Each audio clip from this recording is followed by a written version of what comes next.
Chapter 14. Norbert the Norwegian Ridgeback. Quirrell, however, must have been braver than they thought. In the weeks that followed, he did seem to be getting paler and thinner, but it didn't look as though he'd cracked yet.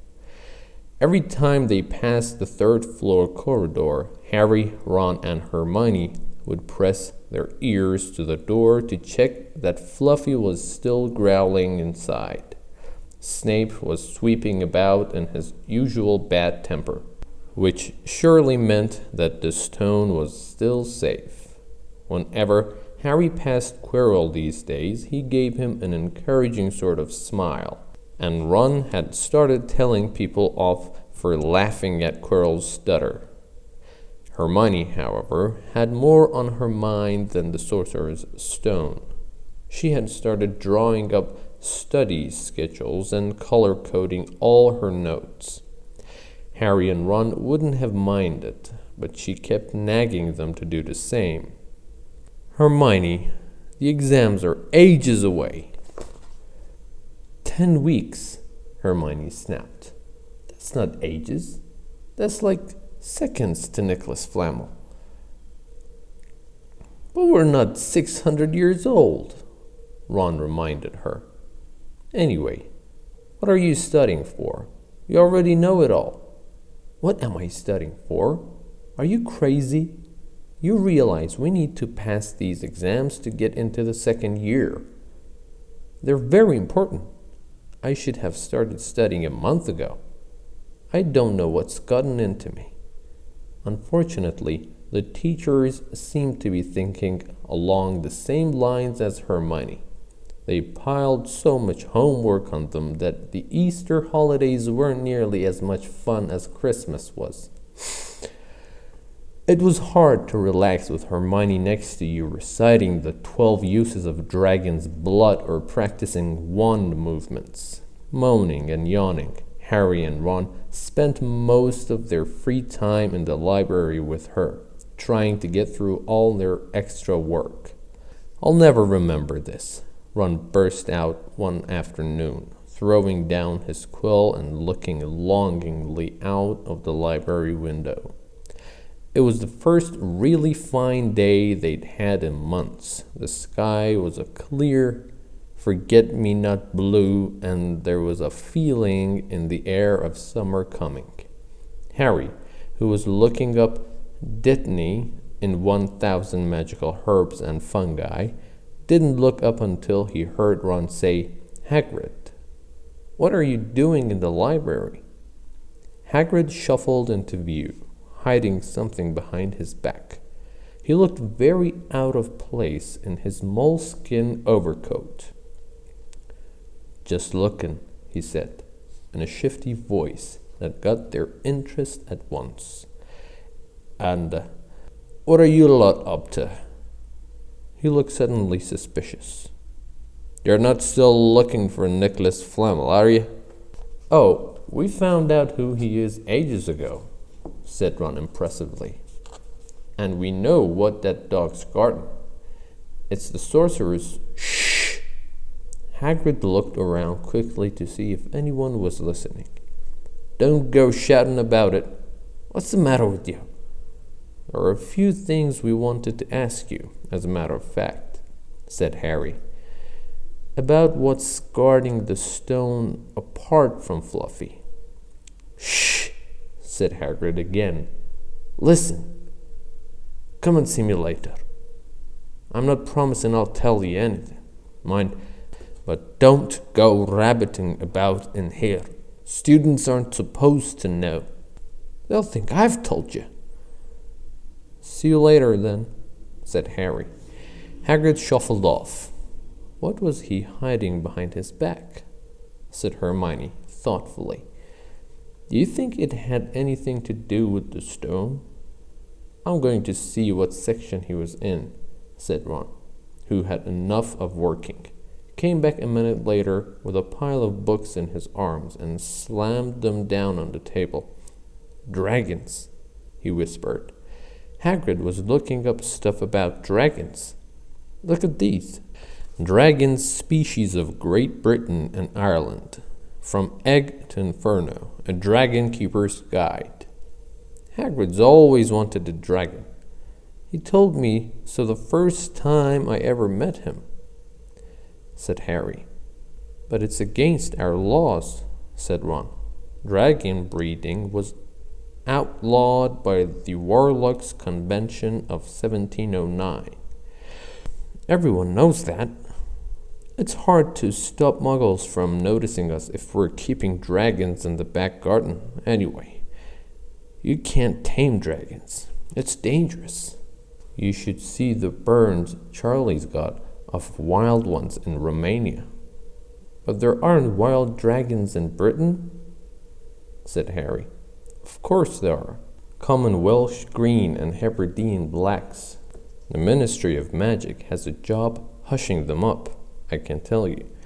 Our kind have to keep putting spells on muggles who've spotted them, to make them forget. So what on earth's Hagrid up to? Said Hermione. When they knocked on the door of the gamekeeper's hut an hour later, they were surprised to see that all of the curtains were closed. Hagrid called, "Who is it?" before he let them in, and then shut the door quickly behind them. It was stifling hot inside, even though it was such a warm day. There was a blazing fire in the grate. Hagrid made them tea and offered them stewed sandwiches, which they refused. "So, you wanted to ask me something?" "Yes," said Harry. There was no point beating around the bush. "We were wondering if you could tell us what's guarding the Sorcerer's Stone apart from Fluffy." Hagrid frowned at him. "Of course I can," he said. "Number 1, I don't know myself. Number 2, you know too much already, so I wouldn't tell you if I could. That stone's here for a good reason. It was almost stolen out of Gringotts. I suppose you've worked that out and all. Beats me how you even know about Fluffy." "Oh, come on, Hagrid. You might not want to tell us, but you do know. You know everything that goes on around here," said Hermione in a warm, flattering voice. Hagrid's beard twitched, and they could tell he was smiling. "We only wondered who had done the guarding, really," Hermione went on. "We wondered who Dumbledore had trusted enough to help him apart from you." Hagrid's chest swelled at these last words. Harry and Ron beamed at Hermione. "Well, I don't suppose it could hurt to tell you that. Let's see. He borrowed Fluffy from me. Then the same of the teachers did enchantments. Professor Sprout, Professor Flitwick, Professor McGonagall. He ticked them off in his fingers. Professor Quirrell and Dumbledore himself did something, of course. Hang on, I've forgotten someone. Oh, yeah, Professor Snape." "Snape?" "Yeah. You're not still on about that, are you? Look, Snape helped protect the stone. He's not about to steal it." Harry knew Ron and Hermione were thinking the same thing he was.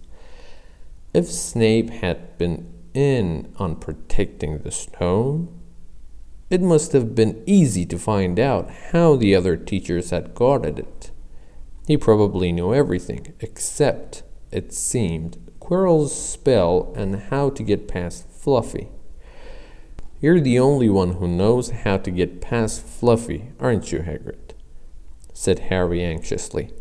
"And you wouldn't tell anyone, would you? Not even one of the teachers?" "Not a soul knows except me and a Dumbledore," said Hagrid proudly. "Well, that's something," Harry muttered to the others. "Hagrid, can we have a window open? I'm boiling." "Can't, Harry. Sorry," said Hagrid. Harry noticed him glance at the fire. Harry looked at it too. Hagrid, what's that? But he already knew what it was. In the very heart of the fire, underneath the kettle, was a huge black egg. Said Hagrid, fiddling nervously with his beard. That's, Where did you get it, Hagrid? Said Ron, crouching over the fire to get a closer look at the egg. It must have cost you a fortune. Won it, said Hagrid. Last night, I was down in the village having a few drinks and got into a game of cards with a stranger. Think he was quite glad to get rid of it, to be honest. But what are you going to do with it when it's hatched? Said Hermione. Well, I've been doing some reading, said Hagrid, pulling a large book from under his pillow. Got this out of the library. Dragon breeding for pleasure and profit. It's a bit out of date, of course, but it's all in here. Keep the egg in the fire, because their mothers breathe on it, see? And when it hatches, feed it on a bucket of brandy mixed with chicken blood every half hour. And see here, how to recognize different eggs. What I got there's a Norwegian Ridgeback. They're rare, them. He looked very pleased with himself, but Hermione didn't. Hagrid, you live in a wooden house, she said. But Hagrid wasn't listening. He was humming merrily as he stoked the fire. So now they had something else to worry about. What might happen to Hagrid if anyone found out he was hiding an illegal dragon in his hut? Wonder what it's like to have a peaceful life, Ron sighed, as evening after evening they struggled through all the extra homework they were getting. Hermione had now started making study schedules for Harry and Ron too. It was driving them nuts. Then, one breakfast time, Hedwig brought Harry another note from Hagrid. He had written only 2 words. It's hatching. Ron wanted to skip herbology and go straight down to the hut. Hermione wouldn't hear of it. Hermione, how many times in our lives are we going to see a dragon hatching? We've got lessons. We'll get into trouble. And that's nothing to do what Hagrid's going to be in when someone finds out what he's doing. Shut up, Harry whispered. Malfoy was only a few feet away, and he had stopped dead to listen. How much had he heard? Harry didn't like the look on Malfoy's face at all. Ron and Hermione argued all the way to herbology, and in the end, Hermione agreed to run down to Hagrid's with the other 2 during morning break. When the bell sounded from the castle at the end of their lesson, the 3 of them dropped their trowels at once and hurried through the grounds to the edge of the forest. Hagrid greeted them, looking flushed and excited. It's nearly out, he ushered them inside. The egg was lying on the table. There were deep cracks in it. Something was moving inside. A funny clicking noise was coming from it. They all drew their chairs up to the table and watched with bated breath. All at once, there was a scraping noise and the egg split open. The baby dragon flopped onto the table. It wasn't exactly pretty. Harry thought it looked like a crumpled black umbrella. Its spiny wings were huge compared to its skinny jet body. It had a long snout with wide nostrils, the stops of horns and bulging orange eyes. It sneezed. A couple of sparks flew out of his snout. Isn't he beautiful? Hagrid murmured. He reached out a hand to stroke the dragon's head. It snapped at his fingers, showing pointed fangs. Bless him. Look, He knows his mummy, said Hagrid. Hagrid, said Hermione, how fast do Norwegian ridgebacks grow exactly? Hagrid was about to answer when the color suddenly drained from his face. He leapt to his feet and ran to the window. What's the matter? Someone was looking through the gap in the curtains. It's a kid. He's running back up to school. Harry bolted to the door and looked out. Even at a distance, there was no mistaking him. Malfoy had seen the dragon. Something about the smile lurking on Malfoy's face during the next week made Harry, Ron, and Hermione very nervous. They spent most of their free time in Hagrid's darkened hut, trying to reason with him. Just let him go, Harry urged. Set him free. I can't, said Hagrid. He's too little. He'd die. They looked at the dragon. It had grown 3 times in length in just a week. Smoke kept furling out of its nostrils. Hagrid hadn't been doing his gamekeeping duties because the dragon was keeping him so busy. There were empty brandy bottles and chicken feathers all over the floor. I've decided to call him Norbert, said Hagrid, looking at the dragon with misty eyes. He really knows me now. Watch. Norbert, Norbert, where's Mommy? He's lost his marbles, Ron muttered in Harry's ear. Hagrid, said Harry loudly, give it 2 weeks and Norbert's going to be as long as your house. Malfoy could go to Dumbledore at any moment. Hagrid bit his lip. I know I can't keep him forever, but I can't just dump him. I can't. Harry suddenly turned to Ron. Charlie, he said. You're losing it too, said Ron. I'm Ron, remember? No, Charlie, your brother Charlie. In Romania, studying dragons, we could send Norbert to him. Charlie can take care of him and then put him back in the wild. Brilliant, said Ron. How about it, Hagrid? And in the end, Hagrid agreed that they could send an owl to Charlie to ask him. The following week dragged by. Wednesday night found Hermione and Harry sitting alone in the common room, long after everyone else had gone to bed. The clock on the wall had just chimed midnight when the portrait hole burst open. Ron appeared out of nowhere as he pulled off Harry's invisibility cloak. He had been down at Hagrid's hut, helping him feed Norbert, who was now eating dead rats by the crate. It bit me, he said, showing them his hand, which was wrapped in the bloody handkerchief. I'm not going to be able to hold a quill for a week. I tell you, that dragon's the most horrible animal I've ever met. But the way Hagrid goes on about it, you'd think it was a fluffy little bunny rabbit. When it bit me, he told me off for frightening it. And when I left, he was singing a lullaby. There was a tap on the dark window.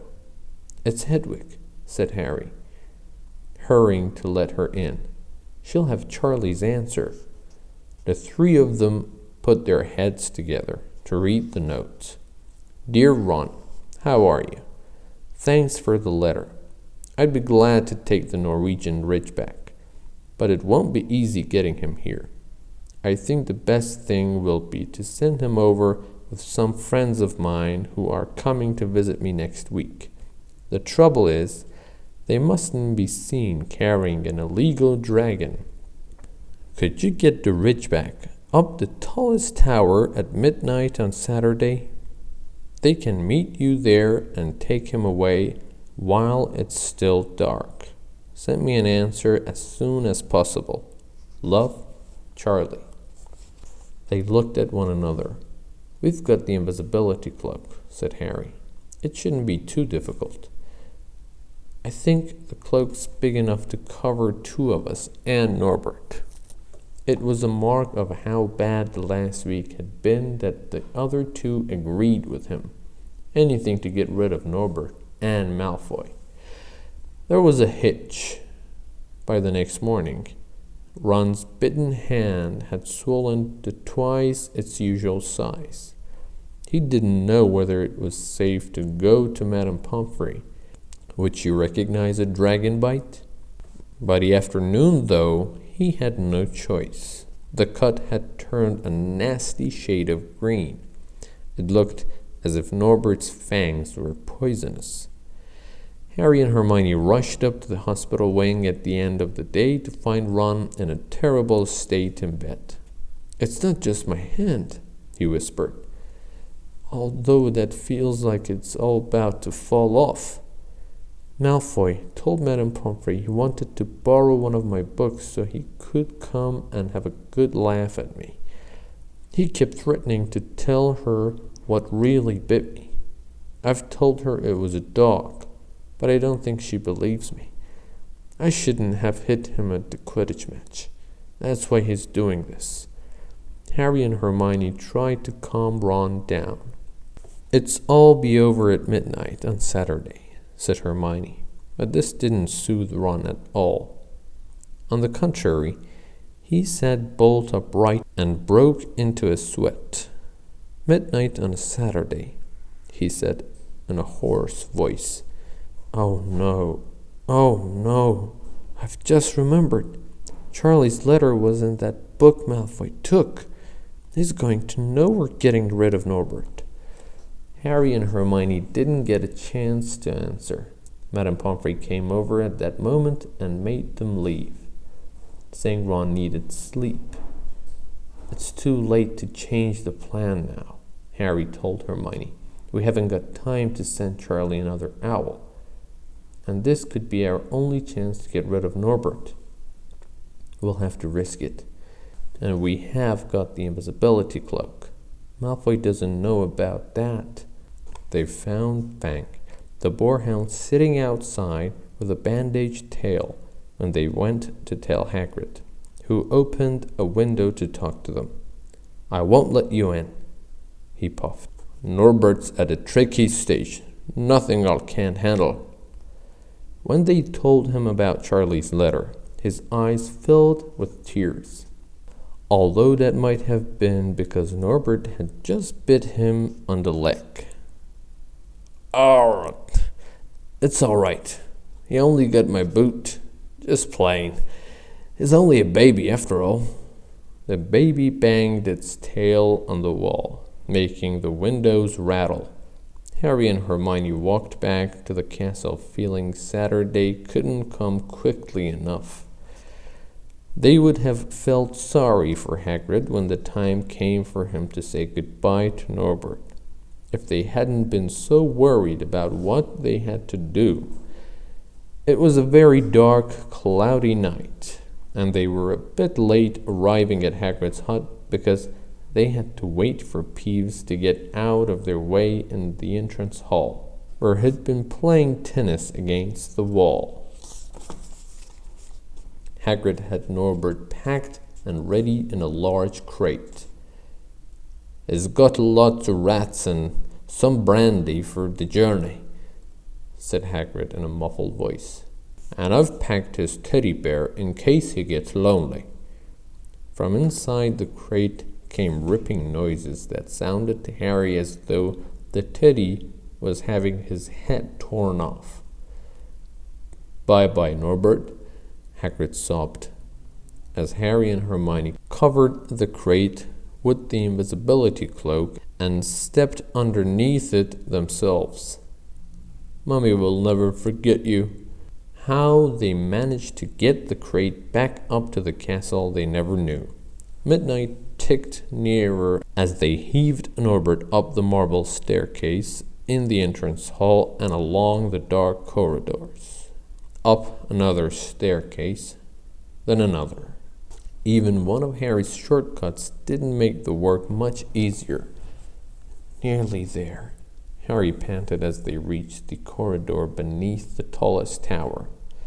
Then a sudden movement ahead of them made them almost drop the crate. Forgetting that they were already invisible, they shrank into the shadows, staring at the dark outlines of two people, grappling with each other 10 feet away. A lamp flared. Professor McGonagall, in a tartan bathrobe and a hairnet, had Malfoy by the ear. "Detention!" she shouted, "and 20 points from Slytherin. Wandering around in the middle of the night? How dare you!" "You don't understand, Professor. Harry Potter's coming. He's got a dragon." "What utter rubbish! How dare you tell such lies? Come on, I shall see Professor Snape about you, Malfoy." The steep spiral staircase up to the top of the tower seemed the easiest thing in the world after that. Not until they'd stepped out into the cold night air did they throw off the cloak, glad to be able to breathe properly again. Hermione did a sort of jig. "Malfoy's got detention. I could sink." "Don't," Harry advised her. Chuckling about Malfoy, they waited. Norbert thrashing about in his crate. About 10 minutes later, 4 broomsticks came swooping down out of the darkness. Charlie's friends were a cheery lot. They showed Harry and Hermione the harness they'd rigged up, so they could suspend Norbert between them. They all helped buckle Norbert safely into it, and then Harry and Hermione shook hands with the others and thanked them very much. At last, Norbert was gone. They slipped back down the spiral staircase, their hearts as light as their hands. Now that Norbert was off them, no more dragon. Malfoy in detention, what could spoil their happiness?